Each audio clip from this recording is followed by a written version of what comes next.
आज के क्लास में हम उसके रिलेटेड कुछ क्वेश्चंस या एमसीक्यूज बोल सकते हो, एमसीक्यूज करेंगे। ठीक है, पहला क्वेश्चन क्या बोला है,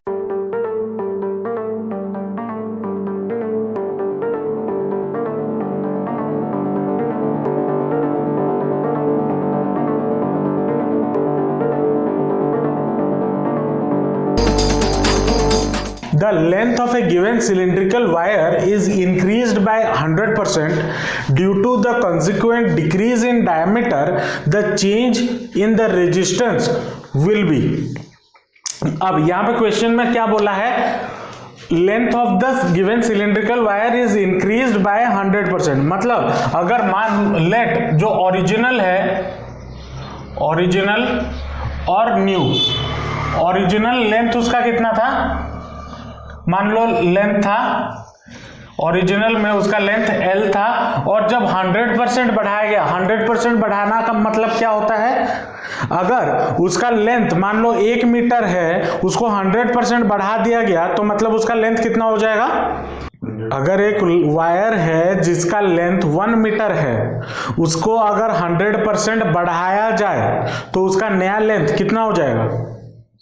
The length of a given cylindrical wire is increased by 100%। अगर उसका लेंथ 1 मीटर है, उसको 100% बढ़ाया गया, 1 मीटर था उसका 100% बढ़ा, तो 1 मीटर पहले से था और बढ़ाया कितना गया और 1 मीटर, तो टोटल कितना हो गया 2 मीटर। तो अगर लेंथ ओरिजिनल में L था तो न्यू लेंथ कितना हो जाएगा 2L होगा। और due to the consequent decrease in diameter, अब मान लो इसका जो एरिया ऑफ क्रॉस सेक्शन था वो कितना था, मान लो A, तो न्यू एरिया कितना हो जाएगा 1/2A या फिर A/2 ये हो जाएगा। The change in the resistance of the wire will be dash. तो ओरिजिनल रेजिस्टेंस कितना होता, R is equal to rho L/A, और new resistance R dash will be equal to rho L dash by A dash. ये होता है या नहीं होता। अब अगर मैं L डैश के जगह पे 2L डाल दूं, R dash will be equal to rho into L dash के जगह पे 2L divided by A dash के जगह पे A/2, तो ये कितना हो जाएगा 4 रो L/A, ये हो जाएगा। ये न्यू रेजिस्टेंस आया, तो चेंज कितना हुआ, चेंज कितना होगा न्यू माइनस ओल्ड, तो 4 रो L/A से रो L/A चला जाएगा, तो चेंज कितना हो जाएगा 3 रो L/A डिवाइडेड बाय टोटल, तो रो L/A, तो रो L/A गेट्स कैंसिल्ड इनटू 100%, तो that will be equal to 300%। तो ऑप्शन कौन सा होगा, डी।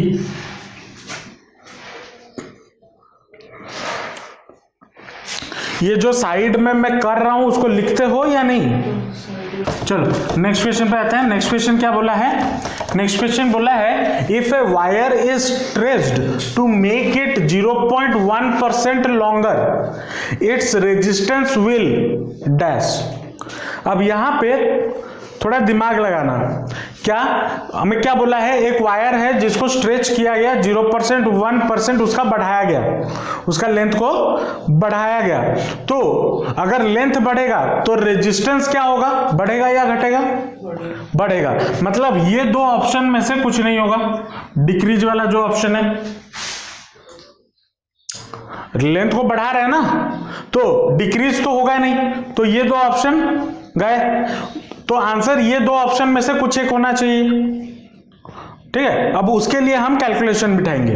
देखो क्या बोला है, हमें क्या पता है R इज इक्वल टू क्या होता है, रो L/A एरिया होता है। अब यहां पे हमें एरिया के बारे में कुछ बोला नहीं है, ठीक है, तो एरिया। अब लेकिन अगर मैं जनरली बात करूं तो लेंथ अगर बढ़ाऊंगा तो एरिया ऑफ क्रॉस सेक्शन में चेंजेस आएगा, आएगा या नहीं आएगा? आएगा। तो लेकिन यहाँ पे एरिया के बारे में तो कुछ बोला नहीं है, बस लेंथ के बारे में बोला है। तो क्या कर सकते हैं? तो अगर मैं इसके साथ न्यूमरेटर में और डिनोमिनेटर में एक L मल्टीप्लाई कर दूं,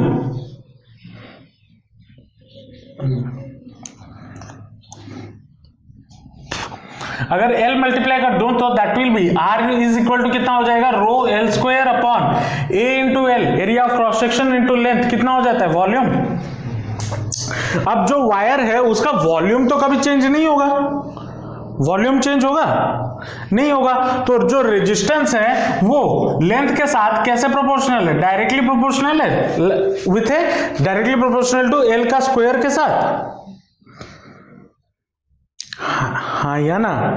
चलो, अब क्या पूछा है? लेंथ को इंक्रीज किया गया कितना? 0.1% का इंक्रीज किया गया, राइट? तो 0.1% का अगर इंक्रीज किया गया, अच्छा मुझे यहां पे चेंज इन रेजिस्टेंस पूछा है ना, तो इतना झमेला ना करके अगर मैं इसको ऐसे कर लूं, change in resistance, change in resistance क्या हो जाएगा?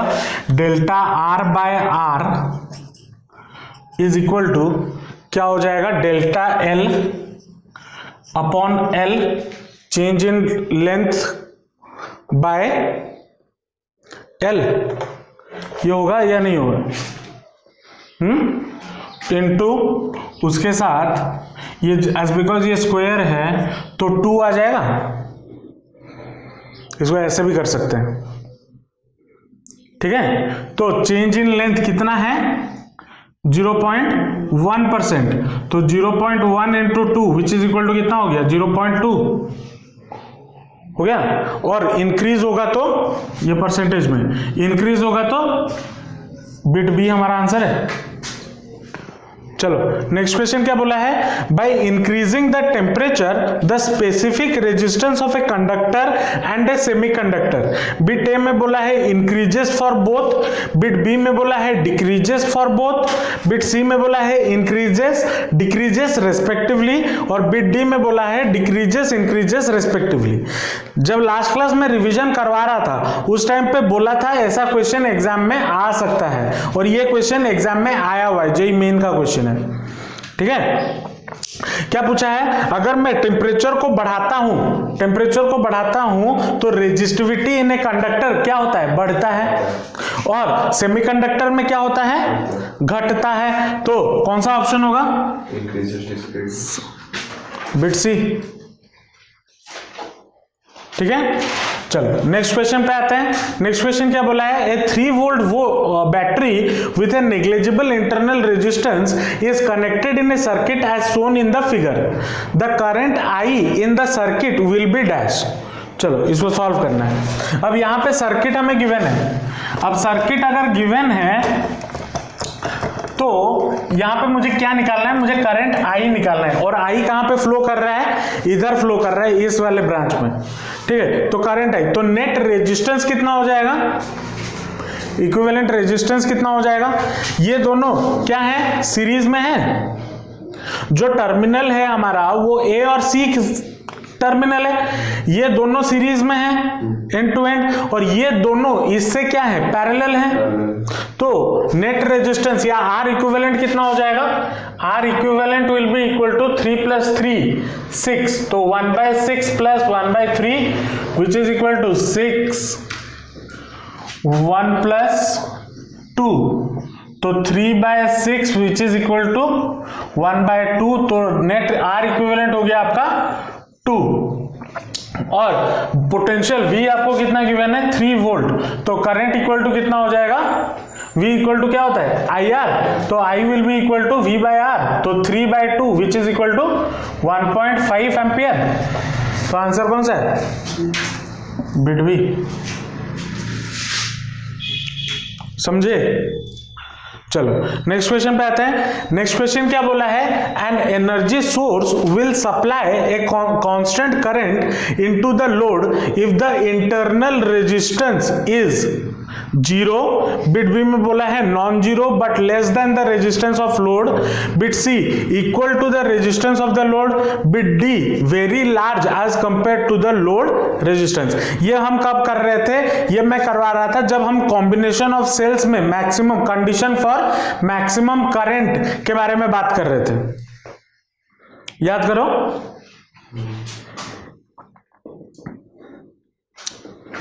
कर रहे थे। चलो यहां पे लेकिन सेल के बारे में कुछ बोला नहीं है, तो क्या कर सकते हैं? एंड क्वेश्चन को फिर से पढ़ना। An energy source will supply a constant current into the load. जो एनर्जी एक सोर्स है, मान लो कोई अल्टरनेटिंग सोर्स हो गया या डायरेक्ट सोर्स हो गया, वो अगर एक कांस्टेंट करंट दे रहा है एक लोड को वो कांस्टेंट करंट दे रहा है, उसका इंटरनल रेजिस्टेंस क्या होना चाहिए? जीरो तो नहीं हो सकता कभी भी, कोई भी सोर्स का इंटरनल रेजिस्टेंस तो कभी जीरो नहीं होगा, तो ये ऑप्शन भी गया। उसके बाद non zero but less than the resistance of the load, ये हो सकता है, चांसेस लग रहे हैं। Equal to the resistance of the load, ये भी हो सकता है। फिर bit D very large as compare to the load resistance. तो इन तीनों ऑप्शन में से क्या होगा? अब रेजिस्टेंस का केस जरा बेसिक्स में चलते हैं, बेसिक को समझते हैं। आपके पास अगर दो रास्ते हैं, एक रास्ता पूरा खचाखच भीड़ से भरा हुआ और एक रास्ता अगर पूरा खाली, तो आप कौन से रास्ते में जाना प्रेफर करोगे? खाली रास्ते में।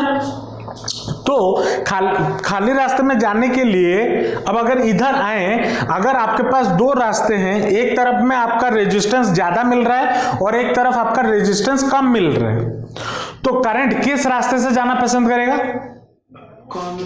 जिस रास्ते पे उसको कम रेजिस्टेंस मिलेगा। अब यहां पे क्वेश्चन में बोला है जो सोर्स है वो कांस्टेंट करंट सप्लाई कर रहा है लोड को, है ना, और तब वो कब हो सकता है? जब उसका इंटरनल रेजिस्टेंस ज्यादा हो, क्योंकि इंटरनल रेजिस्टेंस अगर ज्यादा होगा तो वो लोड को सारा करंट भेजेगा, क्योंकि उसी रास्ते से जाना वो पसंद करेगा। समझ में आ रहा है कॉन्सेप्ट क्या है? तो इसमें से ऑप्शन कौन सा होगा?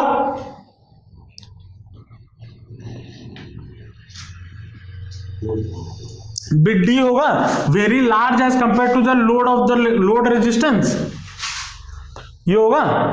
क्योंकि अगर इंटरनल रेजिस्टेंस ज्यादा हो जाएगा तो करंट लोड पे ही तो जाएगा, नहीं तो सारा तो उसमें ही रह जाएगा।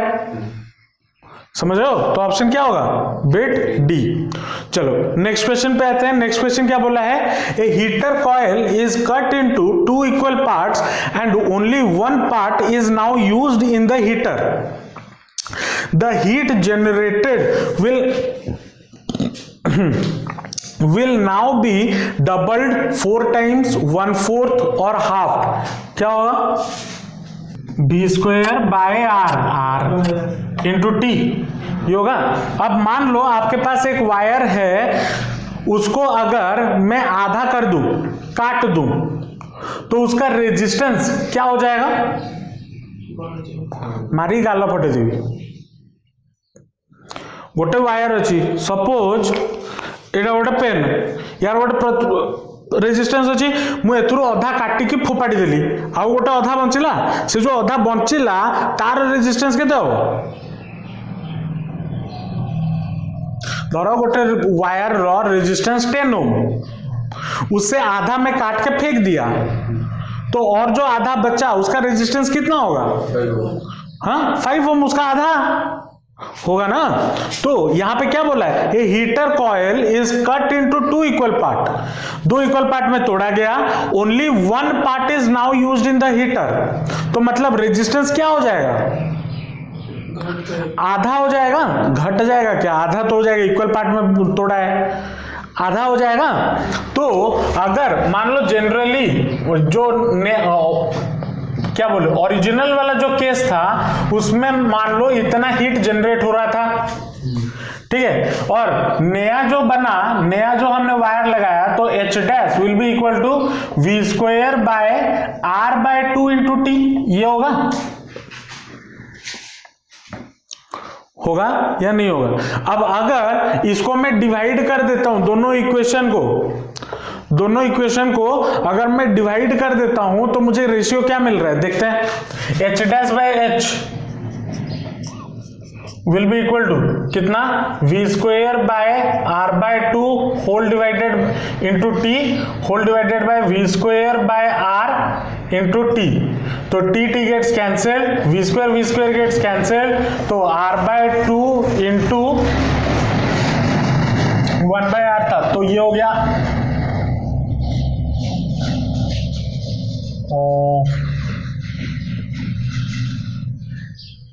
r बाय 2 था ना डिनोमिनेटर, अच्छा यहाँ पे था 1 बाय r बाय 2, मतलब 2 बाय r इंटू ये हो जाएगा 1 बाय r, तो r गेट्स कैंसिल, तो कितना बचा 2। तो h dash is equal to कितना हो गया 2h।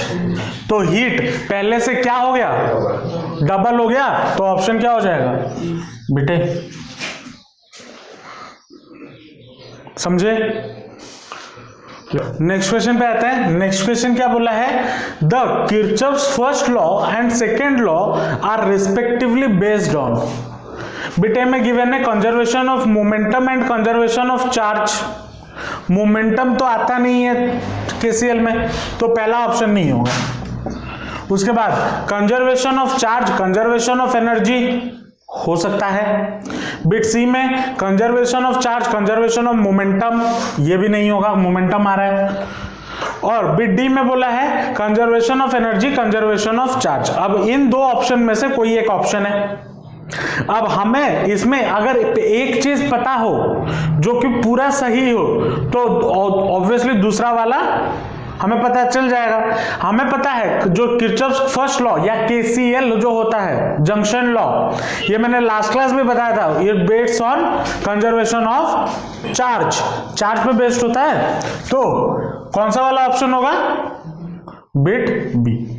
उसके बाद नेक्स्ट क्वेश्चन क्या आता है, in a Wheatstone bridge 3 resistances P, Q and R are connected in the 3 arms and the 4th arm is formed by 2 resistances S1 and S2 connected in parallel. The condition for the bridge to be balanced will be bit A, bit B, bit C, bit D। 4 bit दिए। तो हमें पता है balanced Wheatstone bridge के लिए condition क्या होता है, P by Q is equal to R by S।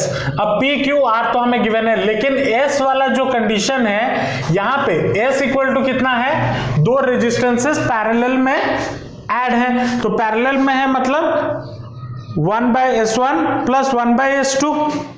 तो 1 बाय S या फिर 1 by S will be equal to 1 by S1 plus 1 by S2।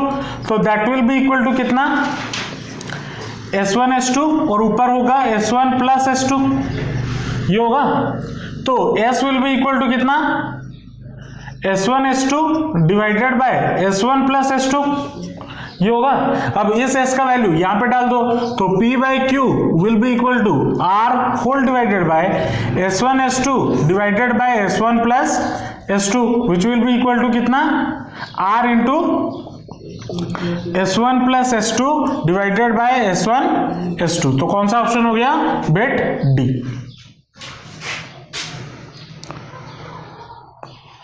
ऐसे क्वेश्चंस जेईई मेन में आते हैं, ये क्वेश्चंस आए हुए हैं, ठीक है। जेईई मेन में आपको एंट्रेंस क्रैक करने के लिए आपको प्रेजेंस ऑफ माइंड, उस मोमेंट में आपको क्या याद आ रहा है वो इंपॉर्टेंट है, वो डिपेंड करता है। तो उसके लिए हमें क्या करना है, उसके लिए हमें अपना रिवीजन बहुत अच्छे से करना है, छोटी छोटी चीजों को दिमाग में रखना है, जो आपको पढ़ाते वक्त मैं डिटेल में बताया था, नोट्स में लिखवाया भी था, रिवीजन नोट्स में भी मैं बार बार दे रहा हूं। तो बहुत छोटी छोटी चीजें पूछे जाती हैं, ठीक है। और यहां पे जनरली बच्चे क्या करते हैं, बच्चे यहां पे कैलकुलेशन एरर करते हैं।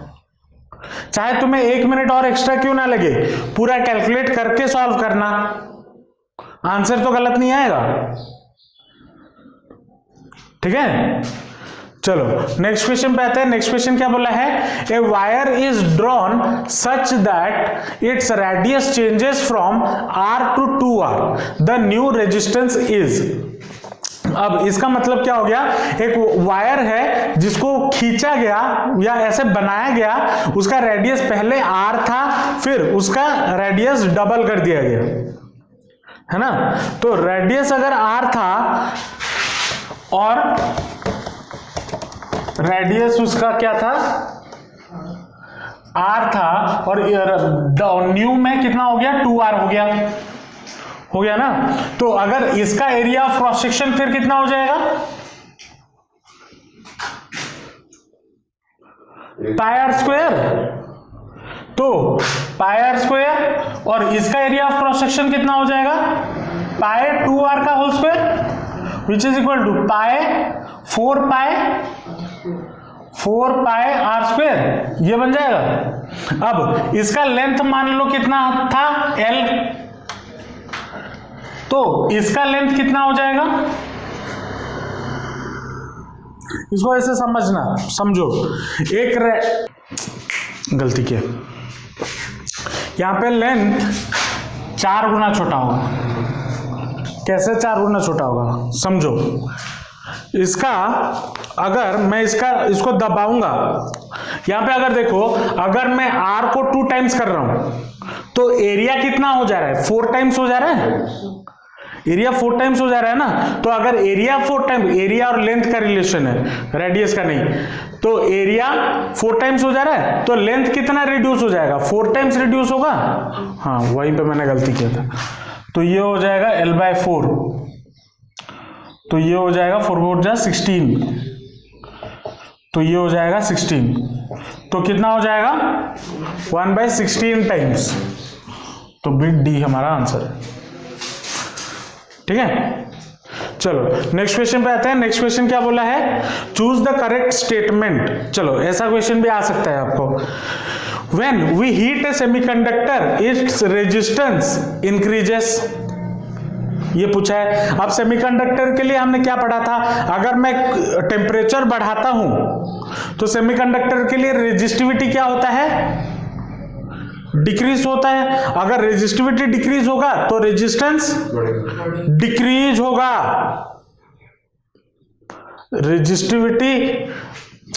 रेजिस्टिविटी क्या है, रो, डायरेक्टली प्रोपोर्शनल। तो अगर रेजिस्टिविटी घटेगा तो रेजिस्टेंस घटेगा। तो पहला ऑप्शन सही है, सही है, तो ये नहीं होगा। उसके बाद वाला स्टेटमेंट क्या बोला है, when we heat a semiconductor its resistance decreases, ये सही है या गलत है, अभी समझाया। तो ये आपका रिक्वायर्ड आंसर है। समझ में आ रहा है या नहीं आ रहा है। नेक्स्ट क्वेश्चन पे आते हैं। नेक्स्ट क्वेश्चन क्या बोला है, to supply maximum current cells should be arranged in. अब इसमें हम तुक्का मारेंगे, ठीक है, इसमें हम तुक्का मारेंगे। तुक्का मारने पे तो बिट डी तो होगा नहीं कहीं पे भी, क्योंकि 3 कॉम्बिनेशन ऐसे हैं जहां पे मुझे क्या मैक्सिमम कुछ चीजें मिल सकती है, हमने पढ़ा हुआ है। एक है सीरीज, एक है पैरेलल, एक है मिक्स्ड ग्रुपिंग। तो डी वाला ऑप्शन तो गया। तो सप्लाई ऑफ मैक्सिमम करंट, ये भी मैंने लिखवाया था लास्ट क्लास। तो सप्लाई ऑफ मैक्सिमम करंट जब सीरीज में कनेक्टेड होता है तो क्या ज्यादा होता है, वोल्टेज ज्यादा होता है। जब पैरेलल में कनेक्टेड होते हैं तो क्या ज्यादा होता है, करंट ज्यादा होता है। तो आंसर हमारा क्या होगा, बिट बी। और मिक्स्ड ग्रुपिंग में क्या ज्यादा होता है, पावर ज्यादा होता है। लिख लो। अब और 2 क्वेश्चन करते हैं। इसमें पहला क्वेश्चन क्या बोला है, when 4 equal resistors are connected in series with a battery they dissipated a power of 10 volt. ठीक है, what will be the power dissipated through any of them if it is individually connected across the same battery. अब इसको जरा solve करते हैं। देखो क्या बोला है, 4 इक्वल रेजिस्टर जब सीरीज में कनेक्टेड हुए, ठीक है, मतलब ये हो गया R R R और R। R R R R. जब ये सीरीज में कनेक्टेड हुए और एक बैटरी के आसपास लगाया गया तो मुझे जो पावर मिल रहा था, कितना मिल रहा था, 10 वाट का पावर मिल रहा था, है ना। तो 10 वाट का पावर अगर मिल रहा था, हमें क्या पता है, power is equal to, formula क्या होता है, P is equal to combination में जब सीरीज में कनेक्टेड होगा तो 1/P इज इक्वल टू क्या होता है, 1/P1 plus 1/P2 plus 1/P3 plus 1/P4। ये बताया था फॉर्मूला कल, होता है या नहीं होता, होता है। तो यहां पे मुझे पावर कितना मिल रहा है, 10 वाट, तो 1/10, और जाहिर सी बात है 4 सेम रेजिस्टर हैं तो सेम पावर डिसिपेट कर रहे होंगे, हाँ या ना। तो P P P या P नेट इधर लिख लो P, तो that will be equal to कितना, 4/P, तो power equal to P equal to कितना आ जाएगा, 40। तो एक रेजिस्टर की वजह से कितना पावर निकला, 40 वाट। तो इंडिविजुअली कितना पावर छोड़ेगा, हो गया। उसके बाद वाला question, the best instrument for accurate measurement of EMF of a cell, potentiometer. ठीक है, ये कुछ एमसीक्यूज थे, टाइम होगा तो और भी करेंगे। ठीक है, समझ में आया आज जितने क्वेश्चंस किए। चलो मिलते हैं नेक्स्ट क्लास, बाय बाय।